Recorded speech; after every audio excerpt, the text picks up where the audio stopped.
Ulen gavurun öksürüğü öldürdü çocuğu. Nasıl da kelkel öksürür lan, şuna bak hele. Gelin, gelin kalk hele, kalk şu çocuğa bir bak hele, kalk. Ulan bu da akşam yatmak bilmez, sabah kalkmak bilmez, ne öğreneceğiz bilmem valla. Çocuk bitmeden bir de bu çıktı başıma ya. Kalktım baba, kalktım. Sanki çok uyumuşum gibi.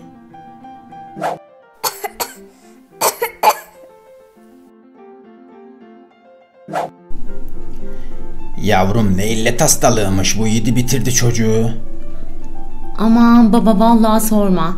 Mahvoldu çocuk günlerdir. Ne hastanesi kaldı gitmediğimiz, ne ilacı kaldı içmediğimiz. İyileşemedi çocuk bir türlü.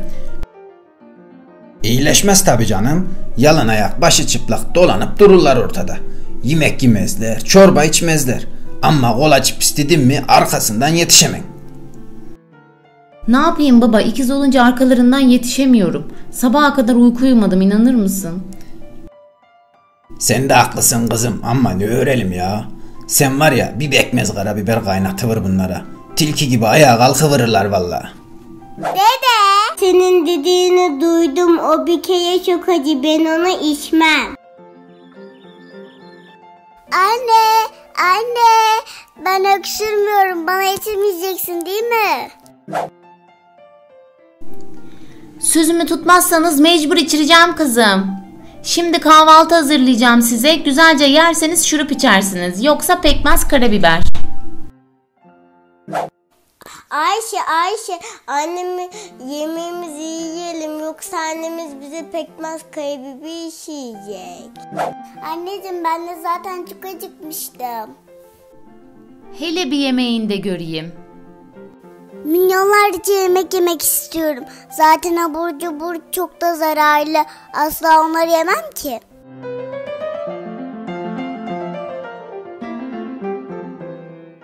Bakalım bayım bir ajanslarda ne varmış böyle. Sonra da şu yemek yapanlara bakarım.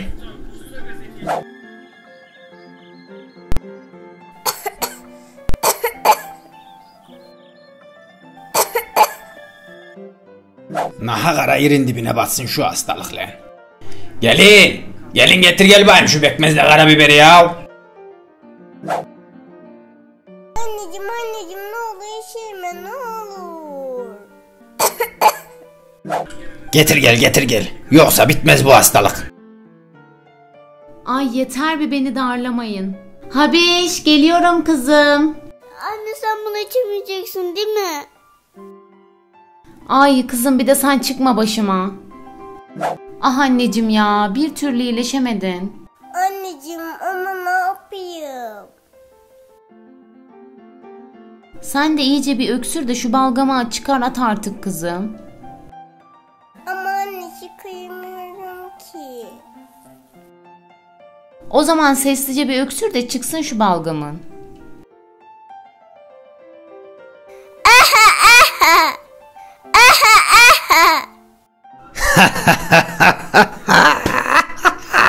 Kız Allah canını almaya senin, iyi mi?